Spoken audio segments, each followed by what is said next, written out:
afternoon, everyone, from wherever you are. It's my distinct pleasure to welcome you to this afternoon's EEOB seminar, which will be presented by Dr. Michael Barker, who's visiting us, well, virtually visiting us from the University of Arizona in Tucson. Mike received, I know a lot about Mike. He received his undergraduate degree from Denison, his master's at Miami U.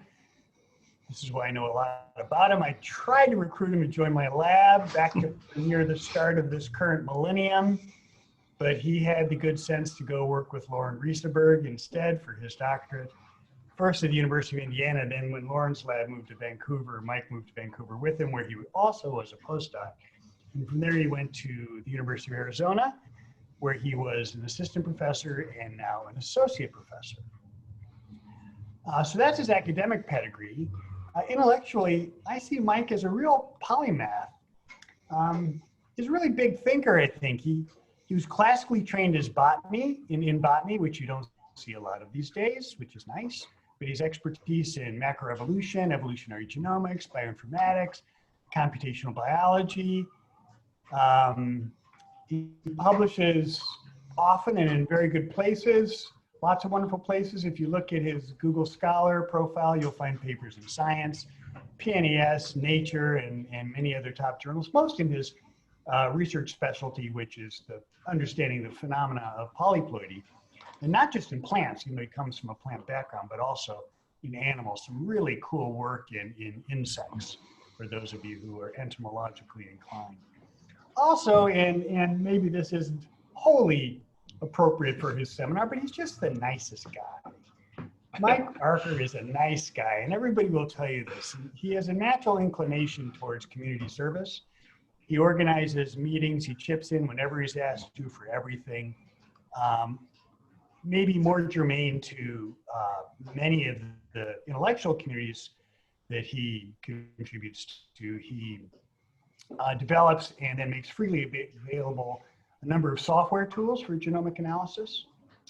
And then, like many polymaths, his creative spark is kind of relentless. And when COVID hit back in, I think in April, Mike, you started the International Polyploidy webinar, which Mike has hosted since April. Every other Monday we meet. And that's a really nice model that I hope survives. I told Mike he's locked in forever. I hope this survives COVID. And on the other side of it, many of our communities will be doing this sort of bi-weekly or monthly or whatever seminar series. It's really great for early career participants as well, which has been the focus of Mike's International Polyploidy webinar. You'll see if you look at all the participant lists that there are more than just Iowa State people here today. And that's because we invited all of them to join us today. So we have people from around the world probably participating in today's visit to Iowa State University. So with that, I'd like to stop talking and turn the floor over to Mike, who's going to be telling us about the impact of polyploidy on genetic diversity in vascular plants. Thank you, Mike. Thank you for that wonderful introduction, Jonathan. It's very flattering, and I appreciate that. And I wish that we didn't all have to, I wish I could be there in person. And that I wasn't just sitting here in my house presenting, but now I get a little bit of a taste of what folks have been doing for the Polyploid webinar, and I appreciate all the work that people put into it. And so today I'm excited. Hopefully I'll get to visit Iowa State sometime when COVID is over, and interact with all the great people. I've had a series of great meetings today, over Zoom, of course, with the great students and postdocs there, and I'm looking forward to meeting with some other folks after my talk. Today I want to talk about work that in my lab on at this intersection, the sort of real knotty sort of intersection of where polyploidy and evolution genetics sort of meets, as we try to understand how not just when and where these polyploid events have occurred throughout the tree of life, but what are the real consequences of those events, and how they contribute to the evolution of diversity, and diversity at sort of different scales. And so today I'm going to talk about this talk that we titled here, Ancient Polyploidy Genetic Diversity and the Evolution of Vascular Plants. And for those of you that don't know, I think that many of us are familiar with polyploidy. For those of you that aren't familiar with polyploidy, polyploidy is speciation by genome doubling. One of the classic examples of polyploidy that we'll talk about today are the polyploids of Brassica, and this is the classic triangle of view worked out early in the 20th century by Wu-Jiang-Chun. And there are the three allotetraploids here, Brassica carinata, Johnsia, and apis, that are formed via hybridization and genome doubling from the diploids rapa, oleracea, and nigro. And as likely many of you know in the audience, there are many economically important polyploids and hybrids that we use in our daily lives. Everything from kiwi fruits and strawberries to bread to bananas. I even like to point out the jeans you're wearing. You have a very intimate association, almost certainly, with an allotetraploid. A product of allotetraploidy, as no doubt those of you at Iowa State know from Jonathan's work. All the way to this, I always think of this, I think many of you probably heard this joke, but I feel like this is cheating with this triploid record fish here in California. And so polyploidy impacts not just plants, but also animals and yeast and all sorts of eukaryotes. And really, a lot of our modern agriculture and our economically important crops and organisms that we use have some kind of polyploid ancestry, and it's likely that it plays some role in those traits that we love about them and that we've exploited. Polyploidy is also interesting not just for the economic consequences, but it's a large fraction of plant diversity. So about 1/3 by estimate of plant species are recent polyploids. That is, they look like they probably have polyploid genetics and are fairly recent origin. And by our estimate, this is now about 11 years old, but it still seems to be pretty good. That about 30% and 15% of plant speciation events were accompanied by polyploidy or a genome doubling, on average in flowering plants. And on average, again, in flowering plants, those polyploids aren't just, there are two types of polyploids. Some of those are autopolyploids, which we estimate about half of them are autopolyploids. These are species where you have a doubling within a species and it goes up to a higher ploidal level. And about the other half or so we estimate are allopolyploids, where you have two genomes, two different divergent species come together, and that through genome doubling and hybridization produce allopolyploid species. Now that's outside in the landscape, and you can identify all of those contemporary polyploids by cytology and classic biosystematic analyses. But in the genomic era, we also know that there are many ancient whole genome duplications, and that we've now documented throughout the history of the tree of life. And these have left different kinds of legacies in plant genomes. And I always think this is a great example of this eudicot hexaploidy. So if you look at Vitis vinifera, you can see, like, for example, focusing on these orange bars here, there are three clear homologous chromosomes from this ancient hexaploidization. And then if we go look at where those are at in Populus and Arabidopsis, those have just been scrambled up with other rounds of duplication and fractionation that happen on top of that. And this is really like the story, one of the stories of comparative genomics of the last 20 years is documenting, discovering these events, but then just sort of trying to figure out the rules and of how all this, the fractionation and the fragmentation and the rearrangements have occurred to produce the diversity, and is it associated with the diversity of life that we see today. So not only do we have all this sort of interesting structural patterns like we see here, there's also just, if we just look at the fraction of genes in many of these plant genomes, there's a significant legacy of these ancient polyploidy or paleopolyploidy events throughout the genomes across the whole phylogeny of land plants. For example, in Arabidopsis, about 25% of the genome are these genes retained from this ancient polyploidy or paleologs. And this ranges from, as low as 25% in Arabidopsis up to maybe 2/3 in soybean. And so a substantial fraction of the contemporary loci, the genes in those in contemporary plant genomes, were directly born in and are derived from these ancient polyploid events. And so for these reasons and all the and many others, we think that polyploidy may fuel plant diversity. Maybe an important component of that. Recent work in the last couple of years has shown that it's probably a fairly nuanced relationship. But what we want to explore today is exactly how those ancient polyploidies and how that ancient variation may contribute not only to diversity and diversification changes that occurred a long time ago in a sort of comparative framework, but really how that ancient diversity may contribute to ongoing diversity in populations of plants today. And so those are the sort of the two big questions for the day that we're going to explore in the talk. The first being, how does ancient whole genome duplications, how do these ancient Paleopolyploid events influence the diversity and evolution of contemporary plants? And I'm going to go through an example from our research in our lab, exploring how Polyploidy, how ancient Polyploidy has impacted and the domestication of Brassica rapa and the crops of Brassica rapa. And then we'll follow it up by looking at, what are the impacts of these ancient duplications of diversity across a larger sampling of flowering plants across the phylogeny, where we'll combine some classical genetic data with phylogenomics from hundreds of species to try to tease apart how these ancient duplication events have influenced diversity.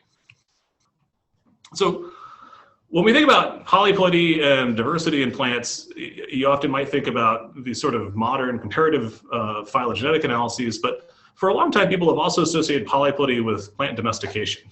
And indeed, one of the earliest examples of polyploidy and these sort of extreme phenotypes in a horticultural or a setting goes back to Hugo de Vries' early work on just mutation theory. And Hugo de Vries was really the first person to coin the term mutation. And what he was really talking about in those plants, it turned out, you can see here this Lamarckiana Enothera is just way bigger and really distinctive compared to its two related species. And Hugo defined these, de Vries defined these as there must be some mutation that is responsible for this. And that mutation turned out to be polyploidy. So I like to think of polyploidy as the original mutation. So back as far as 1905, with one of the first cytological analyses of these plants, it was worked out pretty early on that this wasn't just some mutation on a chromosome or a single gene mutation, as the concept was fuzzy even then, but that it was a whole genome duplication, that the entire set of chromosomes had duplicated. And so for over a century, there have been hypotheses about how polyploidy may play a role in domestication and developing these phenotypes that people may ultimately have selected for during domestication itself. But a colleague of mine, Itai Mayros, and students in his lab published an analysis a few years ago now, exploring the whole genome duplication and crop domestication in a phylogenetic framework. And what they found is that domesticated plants are significantly associated with polyploidy, and that in their analyses, polyploidy most often preceded the domestication events. And the question is why? Why do we see this consistent pattern that polyploidy events are this association of polyploidy preceding plant domestication? And so that brings us back to our example in Brassica. So today we're going to focus on one corner of this analysis. So although there are all these recent polyploids here in Brassica that have been domesticated, what we're going to focus on is actually something that's much more representative of your average flowering plant, Brassica rapa. Like these, Brassica rapa is a diploid, in quotes, is a diploidized paleopolyploid. And Brassica rapa has been domesticated into a variety of crops, starting from something that probably looks like this in the wild, this kind of field mustard, wild Brassica looking kind of plant. From that, we get turnips, there's Chinese cabbage and bok choy, rapini or broccoli rabe. There are oilseed crops that have been domesticated from this, as well as spicy mustard seeds or sarses that have all been domesticated. These are the major crops that have been domesticated from this one diploid plant, Brassica rapa. Now, like pretty much every flowering plant, or like all flowering plants, Brassica has experienced a history of genome duplications. The most recent of which, in the case of this diploid Brassica rapa, was the Brassicae mesohexaploidy, or this ancient hexaploidy that occurred about 15 million years ago. And this is a phylogeny of the Brassicaceae. And so here in the center of what is known as lineage 2 in the Brassicaceae, we see this duplication event. And if we look at the genome of Brassica rapa, it looks something like this. So you've got 2n equals 20, and you've got this hexaploidy from which there are a couple different components from that event, the most fractionated genome and a least fractionated subgenome. Before that, we've got the Arabidopsis AT alpha event, the AT beta event. You got hexaploidy flowering plant, hexaploidy or tetraploidy and seed plant genome duplication going back in time. So like a lot of flowering plants, there's just stacks and stacks of duplication here. And so a couple of years ago now, we sequenced multiple accessions, over 100 new accessions of Brassica rapa, and analyzed over 30,000 SNPs to reconstruct the history of these crops, the relationship among these crops, and their domestication history. And this is work that was led by Dr. Jingshui Qi. Dr. Qi is now doing great things back in St. Louis. Here he is I think this is the gift shop at the St. Louis Arch. He's back there in St. Louis now as Director of Bioinformatics at Benson Hill Biosciences. At any rate, what we found is that we reconstruct these relationships, and you see a clear sort of pattern where in Brassica rapa that these putatively sort of field mustard wild plants are at the base associated with turnips, and then a progressive series of relationships that are reasonably well supported with Chinese cabbage and bok choy being sister to each other, as well as sister then to that clade sister to the saracens and the rapinis. And these oil-type crops spread all throughout the phylogeny with sort of what look like multiple origins of those different oil-type Brassica rapas. Taking this a step further and using some formal demographic modeling with our colleague Ryan Gutenkunst at the University of Arizona, who developed a package of tools about 10 years ago called DOTI, we're able to reconstruct the bottlenecks, the demography of these species, assess the bottleneck sizes and their effective population sizes, as well as gene flow. And for example, we see that bok choy, for example, is a result of a bit of gene flow between turnip and Chinese cabbage, which had always been hypothesized but never demonstrated. And we see that there are some pretty significant bottlenecks associated with these inbred species, in particular, rapini and saracens, but that less of a bottleneck with the origins of Chinese cabbage coming from the ancestral gene pool there. And there might be some, for those of you that think about demography, some kind of ghost population that we're modeling here that is in a lot of the different models that we haven't captured in contemporary sampling yet. One of the really fun things about working on a crop like Brassica is that not only do you have this outstanding diversity, but all of this stuff happened, as far as we could tell, and mostly in written history, maybe a little bit of prehistory, but a lot of the domestication has been documented. So what we did with this analysis was we went back and said, well, how good are these inferences, first of all, of these events, and then these splitting events, we can estimate when those occurred. Well, let's try to validate those with the written literature. And the written literature being here, ancient Chinese poetry that talks about some of what we think are some of these early Brassica rapa crops, as well as documentation here from some tablets from Babylon documenting plants that were growing in those gardens at the time. And did those at least line up with when we, at least make sense with our inferences of when the domestication occurred? And so surprisingly, they did. I mean, I thought this was really fun. Turnip was first mentioned 26 years ago. One of the first mentions of it is in the Xijing, and this classic this Chinese poetry. And there's also a cuneiform tablet from 2,700 years ago in Babylon.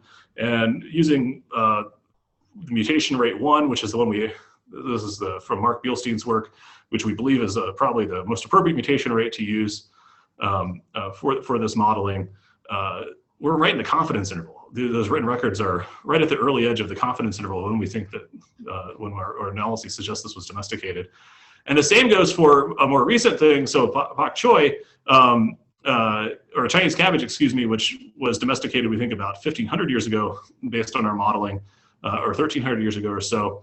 The first written records appear in some of these early imperial documents talking about these new kinds of cabbage that are being domesticated and improved, and that references to eating the leaves of turnips and things like this, turnip leaf and whatnot.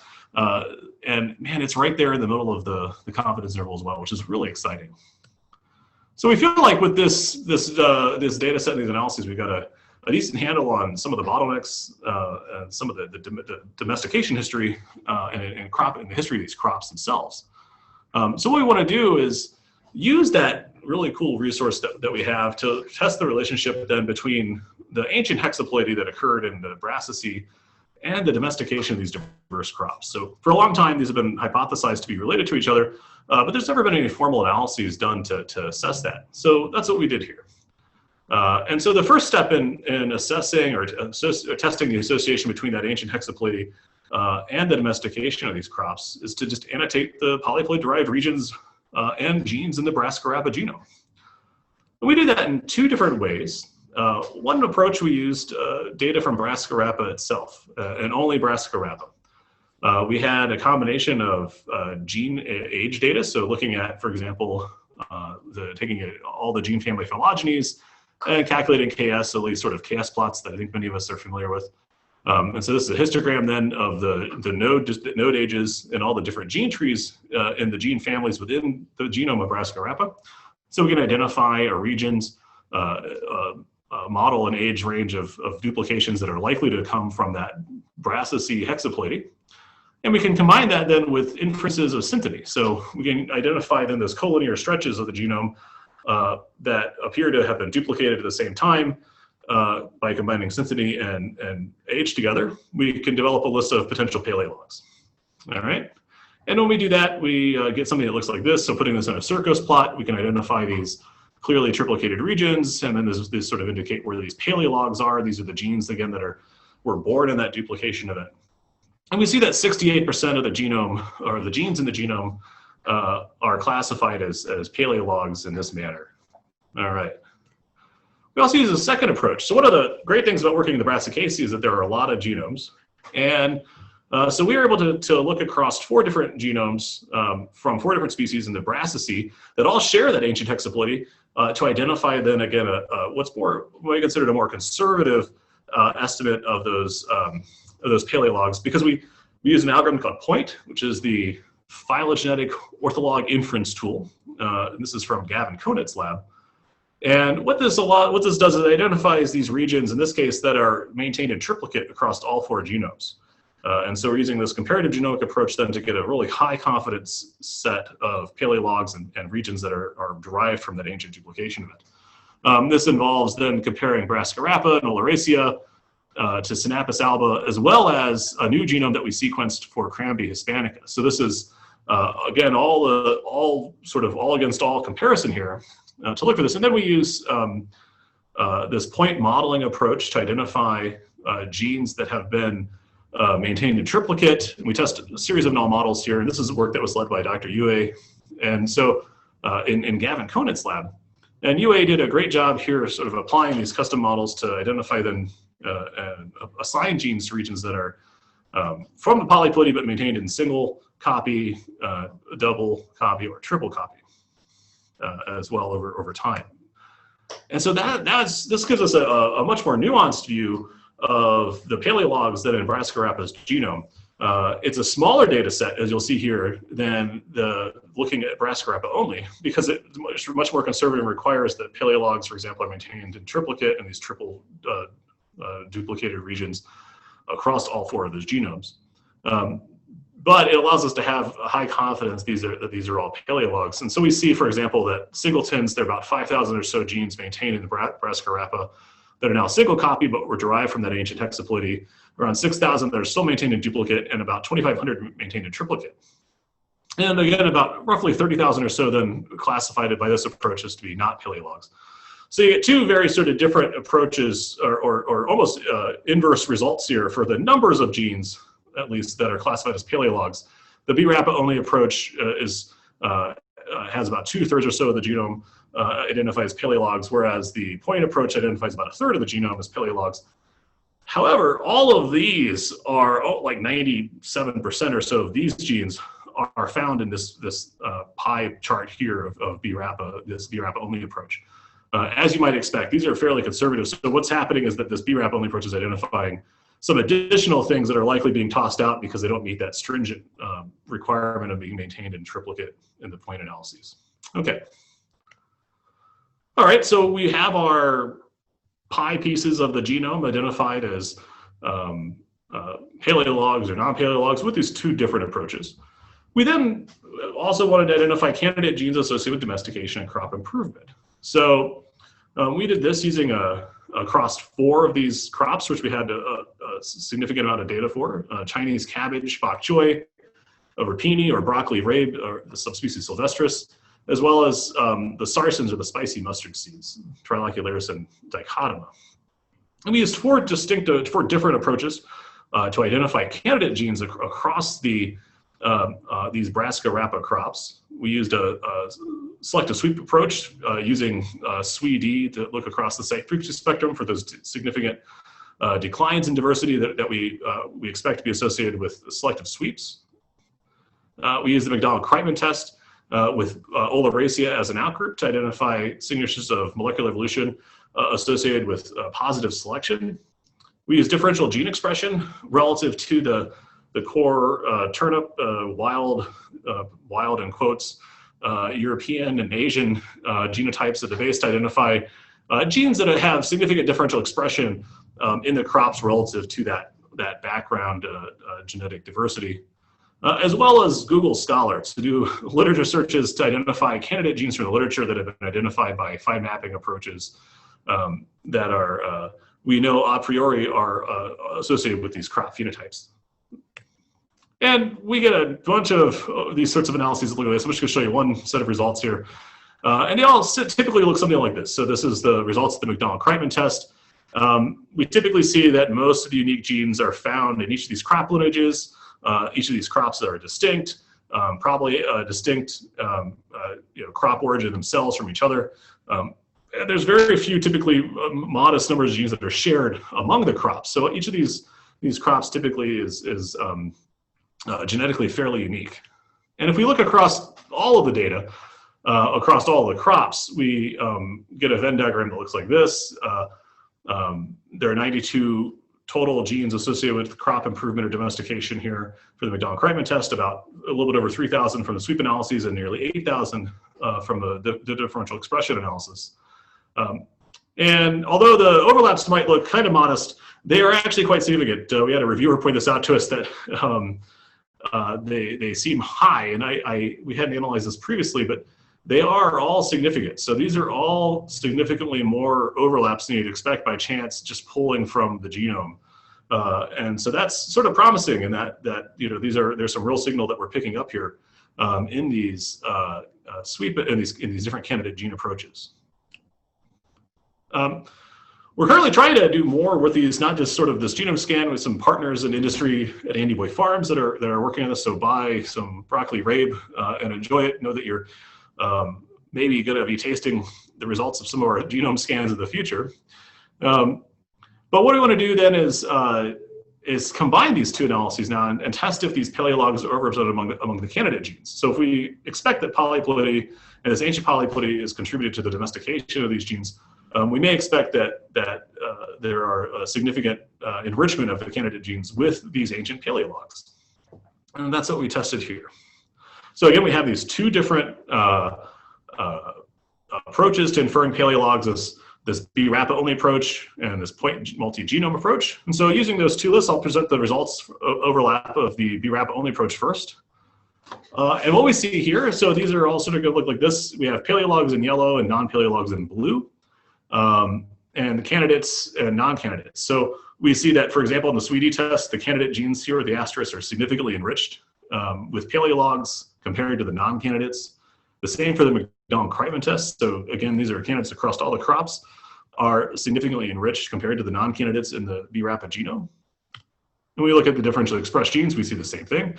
The candidate genes are significantly enriched with paleologs compared to the non-candidates. And the same for the literature survey. We had about 40 genes here, and they're significantly enriched with paleologs from this BRAPA only approach compared to the background of the non-candidates. So we do see this significant enrichment, as we might expect if this domestication event, or if the domestication of these crops involved those candidate genes more than you'd expect by chance.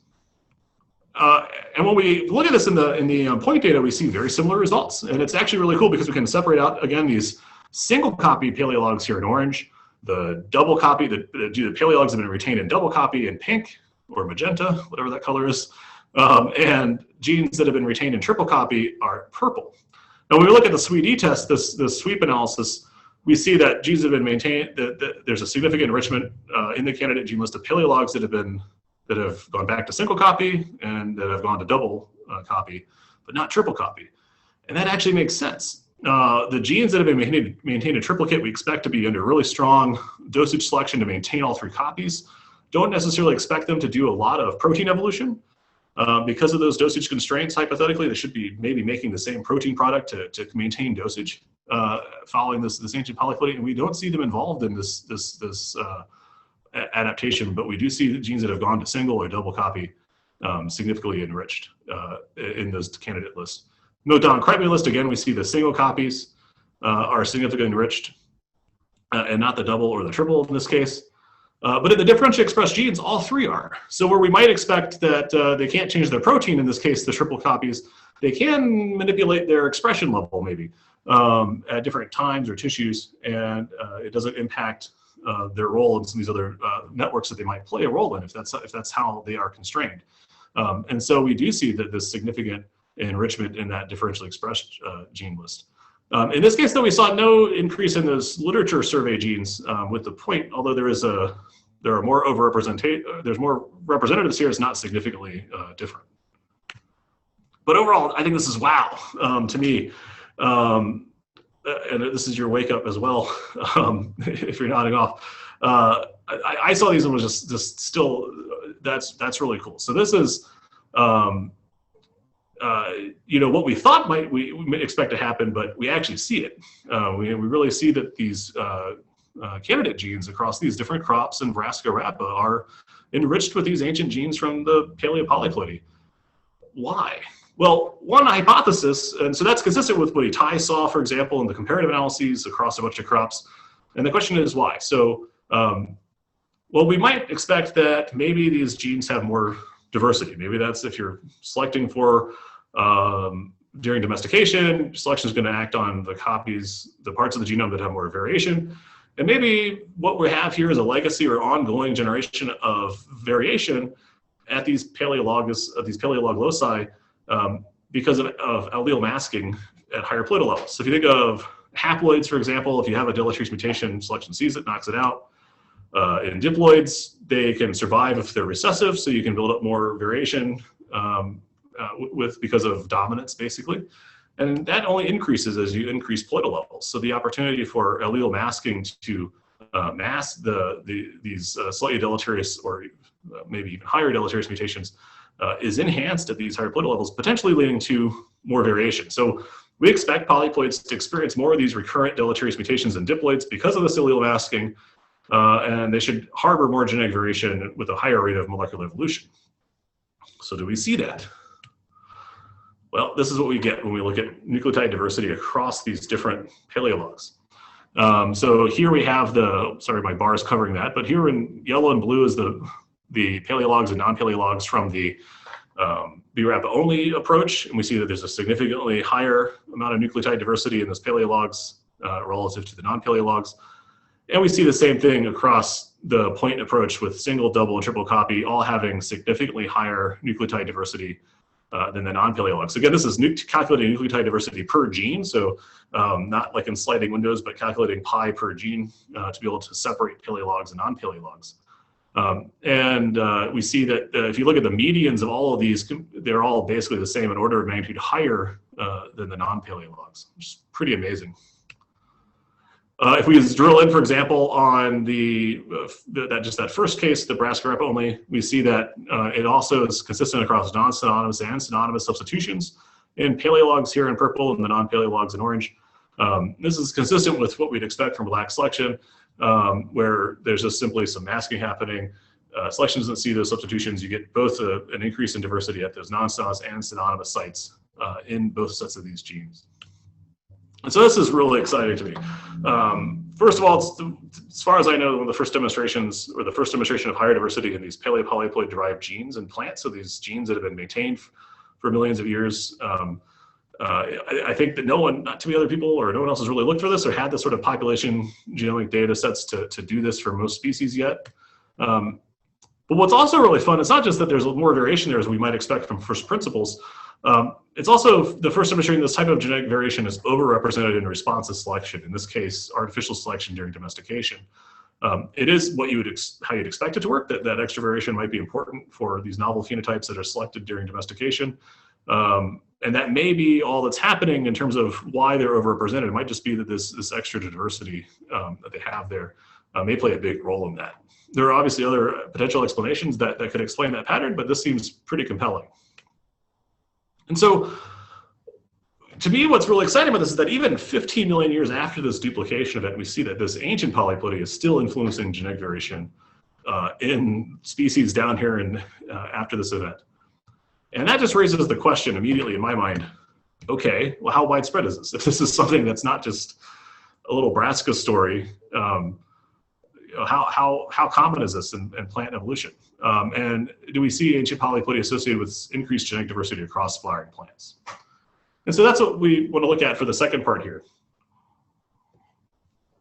And to do this, we start with some other analyses that we've been doing over the last decade as a part of the 1KP project, mapping when, where, and how many whole genome duplication events have occurred in the tree of life. And so this is one of our big phylogenies from the 1KP, working with many, many collaborators. No doubt many of you on the call were a part of this project. And our role in this project was doing not only this big survey genomic survey of green plants, but our big role was mapping and looking at Paleopolyploidy throughout this data set. So the 1KP, increased our sampling of the plant phylogeny, the green plant phylogeny, significantly compared to what was available prior to the launch of the 1KP. And this allowed us, for example, to get samples from most flowering plant families, like almost every genus of gymnosperms, really good representation of ferns and bryophytes, lycophytes, and some of the first real sampling of algae to be able to sort of portray what's happening and assess what's happening with a variety of stories. And our focus was on the polyploidies that have occurred throughout the green plant tree of life. And this was work that was led by Li Zhang, Lee is no longer a grad student at the lab. He graduated back in August and is now currently a postdoc with Nancy Moran at Texas, as well as two undergrads here, Chris Reardon and Sally, who also graduated, and Thomas Kidder, who is sitting here with our giant scroll. This is a giant printout of the entire 1KP tree where we're sort of validating the duplication inferences.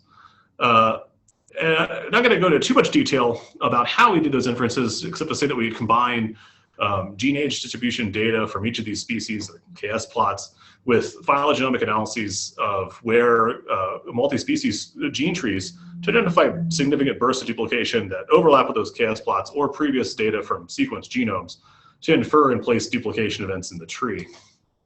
And doing that, we analyzed in our total analysis a little over 1,500 species of green plants, and we inferred about 245 ancient whole genome duplications throughout the whole tree of life. And just to give you a little bit of a tour of where those were, we see most of those are associated, we see limited, polyploidy among the algae, very few events down there.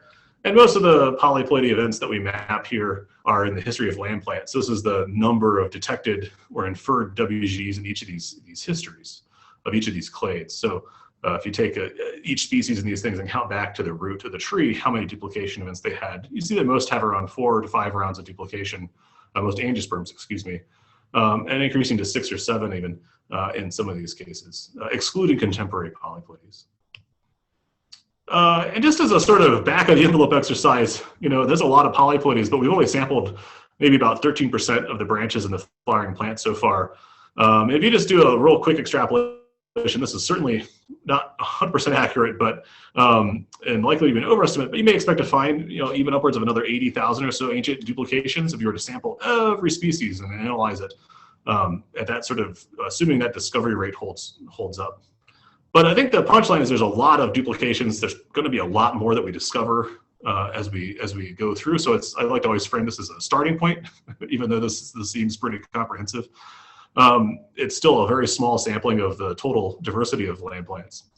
But what we want to do today is use this really big data set then to integrate with the work that we just presented on Brassica and ask, what does this tell us about the way the plants evolve and adapt? And really ask, this bigger question that connects with the Brassica story. Do we see elevated genetic diversity in these ancient polyploid species? As we just showed you just a few moments ago, we do see this higher genetic diversity in the paleologs of Brassica rapa, And we think this may be, again, due to masking at higher ploidal levels. And if this occurs, we expect more, this is in line with our first principle expectations, that polyploid species should have more recurrent mutations and a higher rate of molecular evolution and genetic variation than their diploid relatives. Recent work by Dr. Chi in the lab has found that there are higher substitution rates in recent polyploids, consistent with that expectation. But what we want to know is, what about these ancient events? Do we still see it just like we see in Brassica rapa? Do we still see that increased diversity there? And to do that, we've combined some other data. So some of you may have, some of you definitely collected these data back maybe when you were in grad school in the 80s, 90s, 2000s, working with Stacy Jorgensen, who is a master's student in the lab. We collected genetic data for more than almost 400 species, actually, of land plants, of vascular plants, and collected data from isozyme studies, AFLP studies, rapid ISSR, microsats, RADseq, et cetera, to ask this question about genetic variation in diploid and polyploid plants. And look for that review to be posted up on bioRxiv here in the next few weeks with those data. But the punchline is that we have this great, so we don't, for example, we don't see a significant difference in the amount of genetic diversity between diploids and polyploids from those studies. But for the purposes of this study, we have this great big data set on the diversity, in this case heterozygosity, of a bunch of diploid and polyploid species. And we can then take those estimates of genetic diversity and ask, and combine them with our inferences of Paleopolyploidy in these lineages, and ask this question here: does the time since their ancient whole genome duplication correlate with the diversity of diploidized plant species? So again, looking then at these diploid estimates of genetic diversity from classical approaches with isozymes, AFLPs, whatever, do those estimates of diversity correlate in any way with how long ago they had that ancient polyploidy, as we might expect? And so on the x-axis, or on the y-axis, excuse me, you'll see these genetic diversity estimates. On the x-axis, we'll have the KS values then of the ancient polyploidies of the most recent ancient polyploidy in each of those lineages. And what do we expect to see? Well, if there is some diversifying effect, how's that, of polyploidy and it's lost over time, we might expect to see a pattern like this. So if we expect that maybe as loci are lost over time that harbor more variation, or that reduces the effects of masking, for example, is what we think might be happening in that Brassica rapa case, we might expect to see a negative correlation, that the heterozygosity in these lineages may decrease over time as those loci from the ancient polyploidy, those extra copies fractionate further and are lost or diverge and no longer mask each other. On the alternative, you might expect some positive correlation if diversity somehow rebounds after diploidization. Maybe this is part of the biology what drives diploidization. We may expect to see that there's an advantage to being diploid in this manner. Or we may see nothing, right? We might just see no real big association of diversity of Paleopolyploidy. This might all be just so story and nothing to it. So what pattern do we observe? Well, we saw the pattern we expected. We saw a significant negative correlation of genetic diversity in time since whole genome duplication. And this is a phylogenetically corrected analysis with 85 species, where we have both genetic data from the estimates of heterozygosity from classical population genetic surveys, as well as our phylogenomic inferences of when their most recent polyploidy occurred. And we see that there's a significant correlation here, about p is 0.0036, and that the r squared of this relationship is about is 0.093. And so about 9% of the differences in the variation among the genetic diversity among these species can be explained by the time since their last polyploidy, which is really fascinating. So polyploidy can explain maybe about 9% of the differences in genetic diversity among species. Diploid, these are again diploidized paleopolyploids, like most diploid plant species. But how much is that? Is that a lot? Is that a little? To me, I saw this and I was like, wow, that's pretty cool. Anything approaching 9–10% for me with this kind of noise seems really significant. But is this a lot or a little in the context of how much variation we can explain in general in evolution genetics? So one place that we might expect, I think that all of us, if you were to ask most people, what kind of biology they expect impacts genetic diversity within species, right? It would be mating systems. So how much diversity, how much variation does variation in mating systems explain, right? Well, the Charlesworth and Glennon published a great paper back in 2006 where they looked at this exact question. So how much of the differences in genetic diversity does variation in mating systems explain across flowering plants? And they found about 6 to 8% of variation. So very similar. So I think this is really exciting that polyploidy, the time since range of polyploidy and mating system shifts both explain about the same amount of differences in genetic diversity among species. And so that's really exciting. And it may make some sense. These have similar impacts on, potentially, I guess, maybe similar impacts, but on the way that recombination works, right? On the way that variation is observed in these systems. The distinction here, of course, is that with polyploidy, it's a derived state, and it increases variation over time as it trails off, whereas with mating systems, the derived state of inbreeding decreases diversity.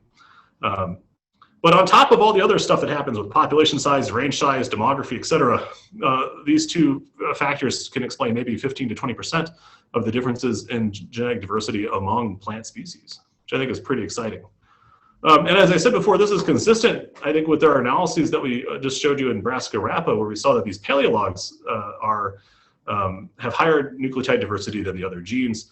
It may be that over time, as you lose these paleologs as things fractionate, you lose that fraction of the genome, and that diversity is associated with it. And or the mechanism, I think masking is probably what's producing this. You lose the opportunity for masking to produce that extra variation then in an ongoing manner over time. So I think this is really fun. And so what we're seeing is that even after millions of years, polyploidy still has an impact on the genetic variation of contemporary plant species.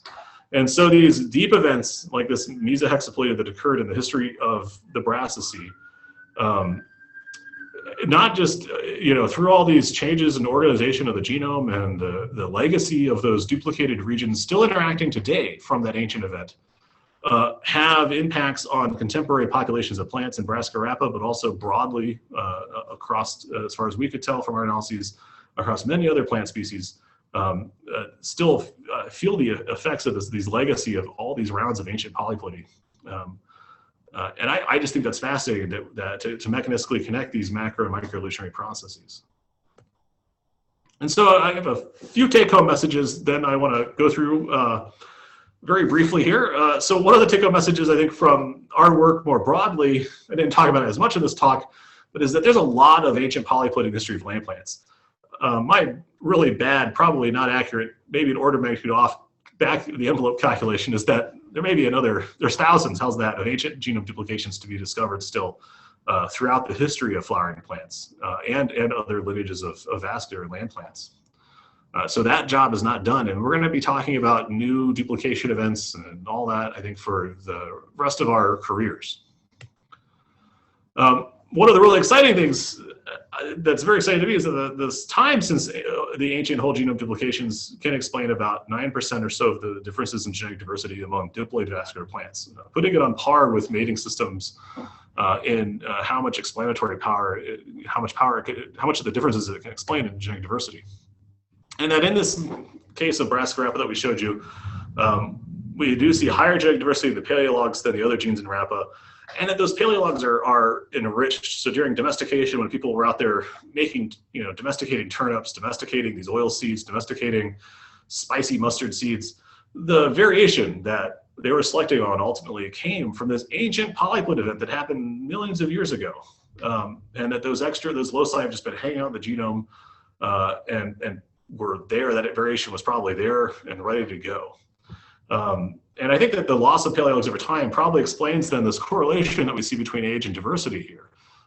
And I think this is likely to play a role not just in domestication, but likely in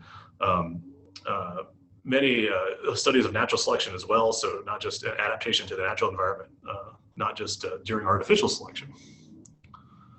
And I think that in a bigger picture of plant evolution, I think I always think that polyploidies have sort of cast this long shadow in plant genomes.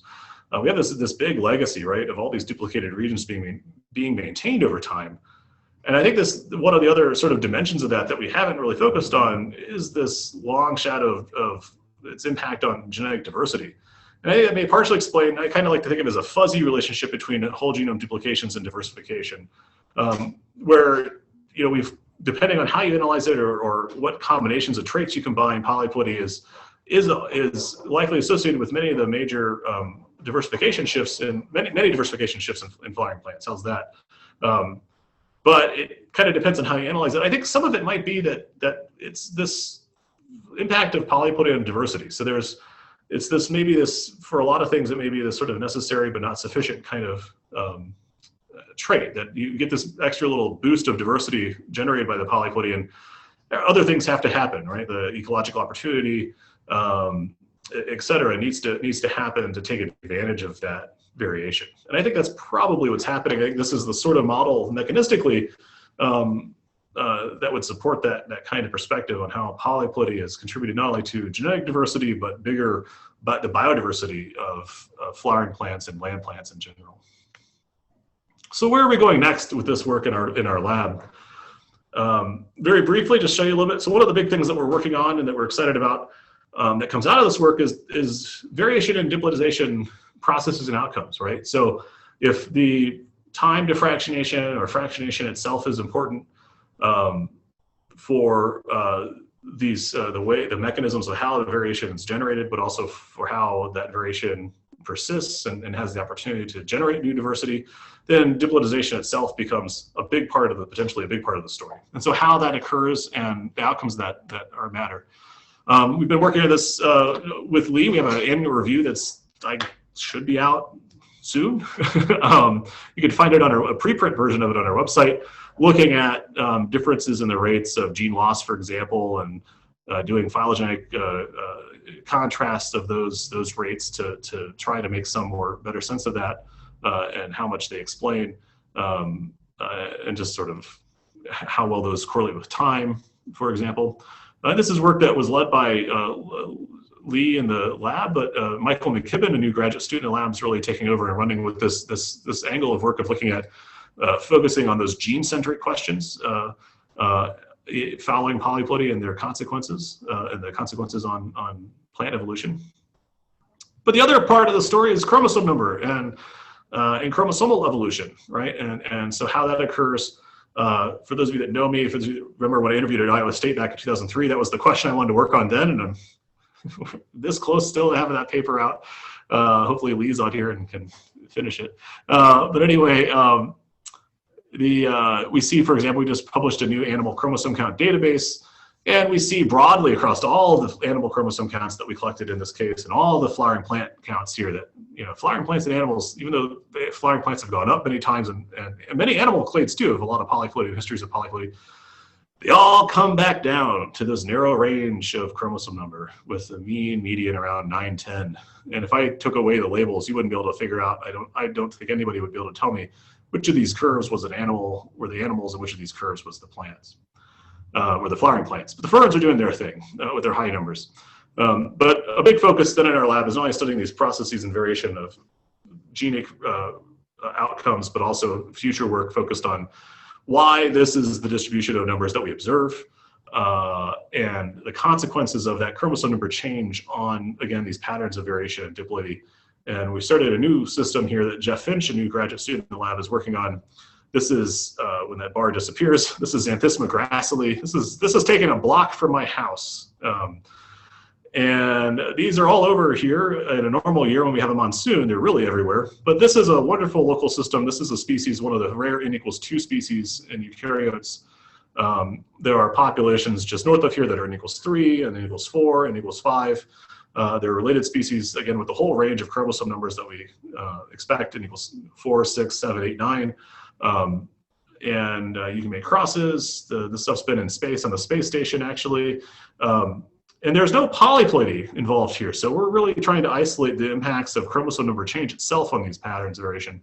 And here's Jeff and I doing some socially distanced plant collecting down in the Madera Canyon area earlier this year. And we're working with Fayaway Lee at Cornell to do some genome sequencing and analyses of these. And that's all underway. So we're really excited about getting into this particular system to study those questions and compare that with our sort of trying to tease apart the role of chromosomal versus genic diploidization and on these and how they shapes genetic diversity, but also then trying to really get at these evolutionary drivers and consequences of chromosome number evolution. All right. With that, I'd just like to acknowledge everyone that's in the lab currently or was recently, our funding agencies, and our lab mascot, and this is now a very dated photo of my daughter. But thank you, everyone, and thank you to Jonathan and Matt for inviting me today. And I'll take any questions. I feel like in these Zoom virtual visits, we ought to have like massive celebratory Zoom screen come up with everything. This is the weird speaking to a screen. Thank you, Mike. It is. I'm going to stop sharing if that's okay so that I can see people's faces. How's that? Yeah, that's great. So we've opened chat, and I invite people to put their questions into chat, and Mike can see them and answer the ones he wants. And if you wish to ask a question and show yourself, that's all right. I appreciate that because there'd be a little more human contact. So excellent. All right. Well, I got Matt here up first. I think so. To what extent are the patterns of diversity in the polyploids tied to whether they were allo or auto events? It's a really good question that I'd like to know the answer to. Yeah, I don't know yet. In Stacy's data set, we tried to sort out who was an allo and who was an auto, but there wasn't enough overlap to really have, we didn't have enough information basically for a bunch of those. We have so Paul Bleshak's a postdoc in the lab right now working on these new demographic models for looking at, for studying polyploidy. And with Michael and some other folks, we've been slowly accumulating what will be really, I think, important data to get at that question. I think the sample size will still be low for a while, just as we sort of have to get population genomic data for enough autos and allos to say if there's a big difference or not. I would expect there will be to some extent. But we're all sort of in Lewontin's paradox here. Everything kind of is smashed into like this narrow empirical range, and I don't know why. No one knows why, right? That's Lewontin's paradox. And polyploids and diploids polyploidy certainly doesn't let you escape Lewontin's paradox. That was one of the things originally when we started working on that. I thought, let's see if it does. It might, because of the way that background selection is expected to work in those models and things.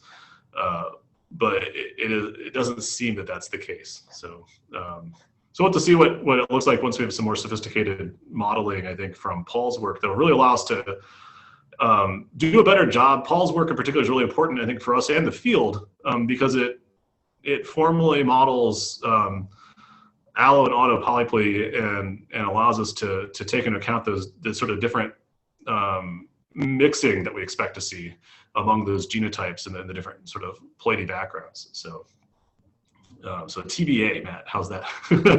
That's a good question. I'll keep asking. That's great. All right, so let's see. Justin says, why would single copy paleologs have more diversity than the non-paleologs? Yeah, that's a great question. Originally, before we had that breakdown of single, double, and triple, we thought that probably the single copies would have probably had lower diversity, right, than the things that have maintained a duplicate or triplicate for a while, because I assume that that's the way that works.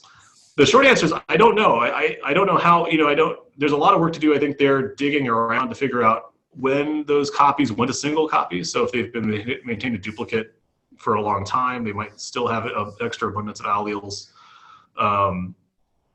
I don't think there's anything too weird about the non-paleologs. That was one of the other concerns that we had, is that maybe there's some bizarre gene families, but when we do that point analysis, like 2/3 of the genome is over there. And I don't think there's anything funky there. The short answer is I don't know, and I have a feeling that it's probably related to sort of a legacy of extra alleles from being maintained in duplicate or triplicate, maybe for much of the last 15 million years, and and that perhaps they've survived some of the more recent, perhaps they went to single copy. I think we know that bunch of these went to single copy in the history of Brassica rapa, and so maybe have survived some of those demographic bottlenecks better than, with more variation intact than the other loci, but yeah. But I expect this the variation that's being maintained, I would assume, right? Just thinking about the process of how that works, so yeah.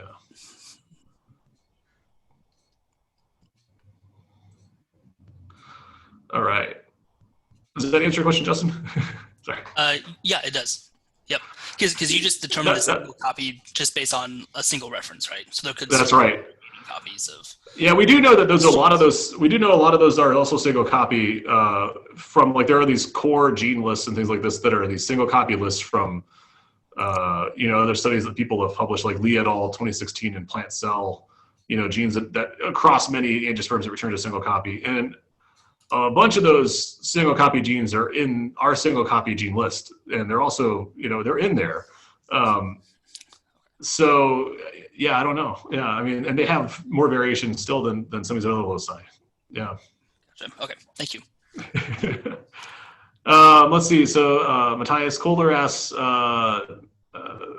maybe a silly question, but how much of these paleo whole genome duplication events may be related to putative hybridization?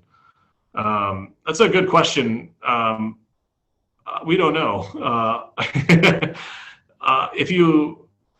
We know that some of these, like these ancient hexaploidies, are probably involve some level of hybridization, right?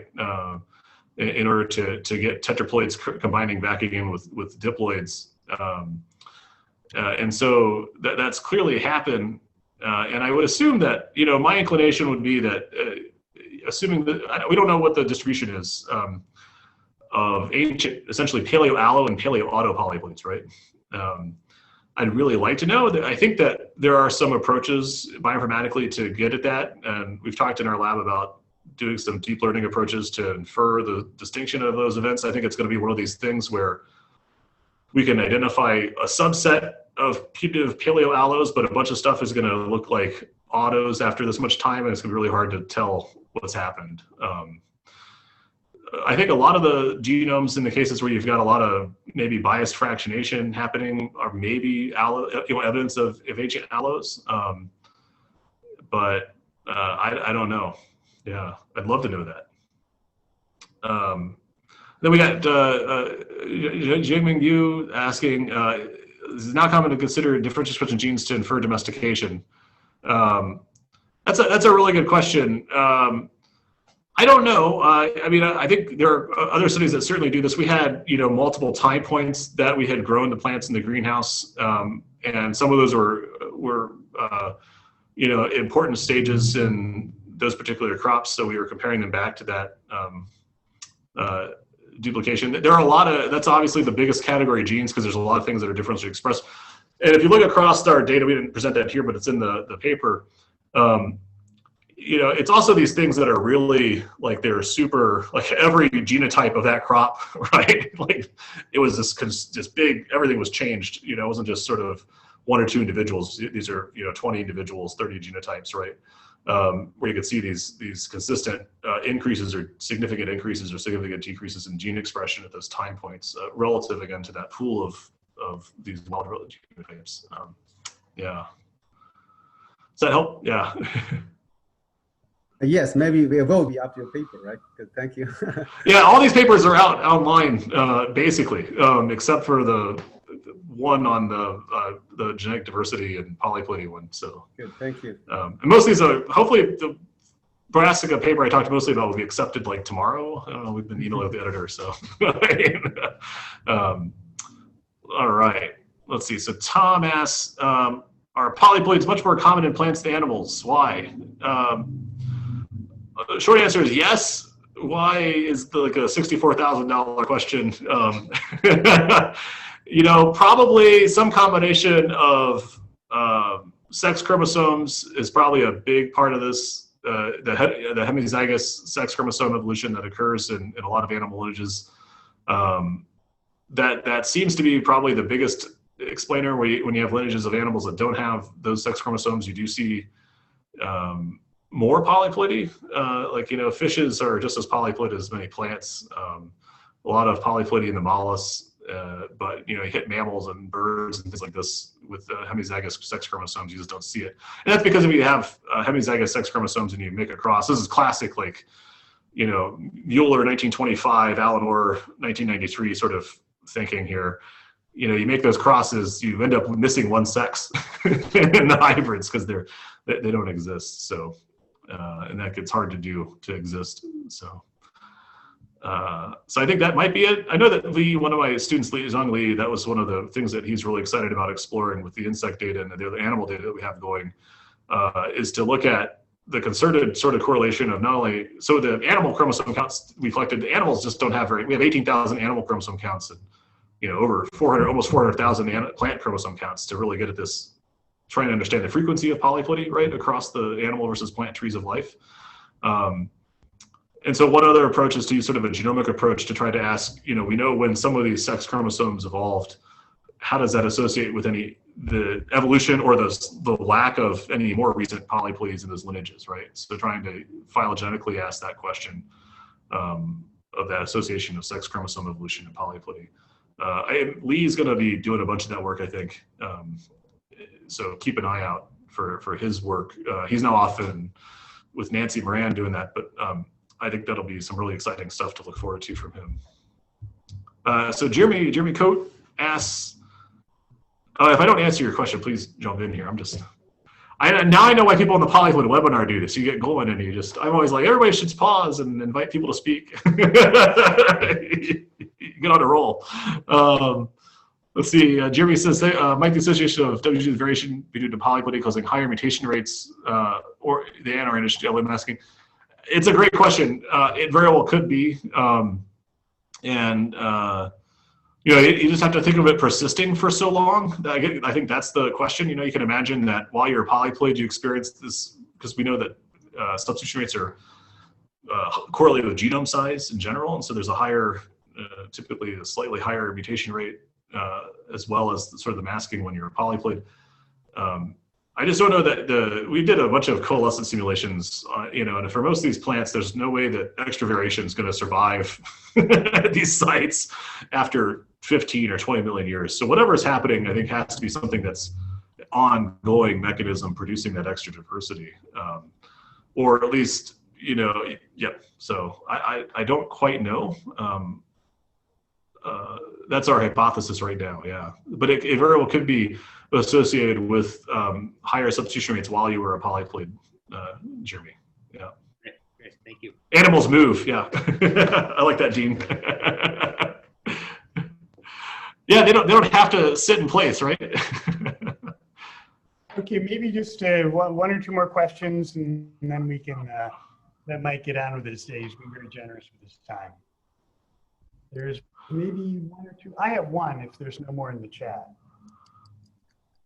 Yeah, I see that.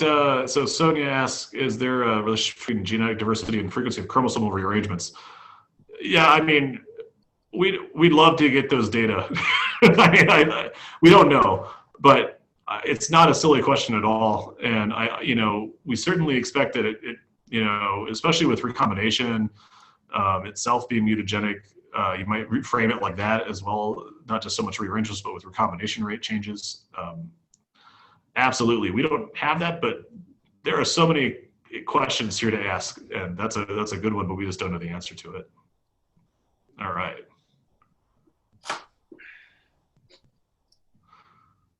Let's see. Chromosome number is interacts. Oh yeah, it's in. Yeah, the haploid. And that paper is online too. You can check that out on our website. That's in. Those are base numbers, haploid counts for those species. So, and there's a whole database. You can now go and hopefully it runs, and it's our Shiny app on top of a GitHub repository, so you can pull down the whole animal chromosome count database if you're interested in that. All right. Okay, I get one question?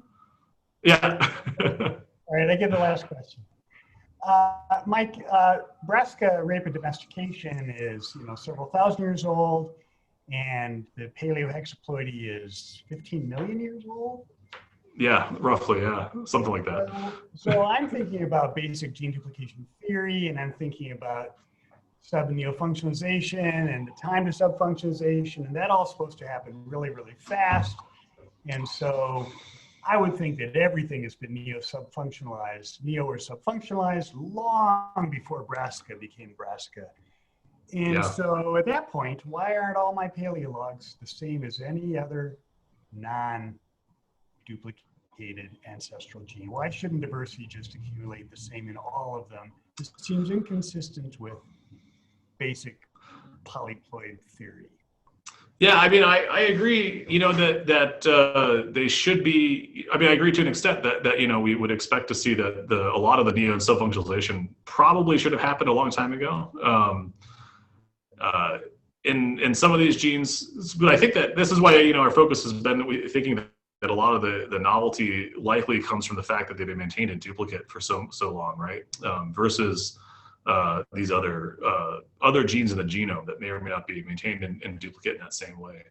And so we think that that's probably the distinction, is that these are genes that have been maintained, and so they may still be experiencing some masking, and especially in the things that are maintained in double or triple copy, right? Although there's purifying selection to keep those copies doing what they're doing, they're still probably accumulating variation in the background as mutations accumulate in those sites that don't really have an impact on the protein function necessarily in those cases. But it's a really good question, and you know, we went into this originally just thinking that we'd potentially see enrichment, and we did, and you know, thinking about it at the beginning, maybe we'll see that there's extra variation, and there is, and you know, and it doesn't seem to be read mapping error, so that was one of the things we thought for a long time. Maybe there's just, these are paralogs, right? Like maybe it's all read mapping error artifacts. And you know, we analyzed that we've mapped it 3 different ways, and unique read mappings, only uniquely mapping reads, and maps and reads that aren't uniquely mapping. And then, you know, the non-paleologs include a bunch of stuff that's recent paralogs, right? The whole sort of, you think of like the curve of a KS plot, all those recent paralogs are classified as non-paleologs, right? So there's a bunch of paralogs over there too. The short answer, that's a long way of saying I don't know, I guess, Jonathan. We can continue this discussion later. Absolutely. Right now, we want to join the whole international community that's here today in thanking you for a really wonderful talk, and thank you for visiting Iowa State University. Thank you for having me. Yeah. Well, if everybody was here, I'd offer you some good whiskey, but we'll have to do that next time. And, Later. Yeah, Later. that's right. Bye, everyone. Bye, everybody. Thank you for showing up.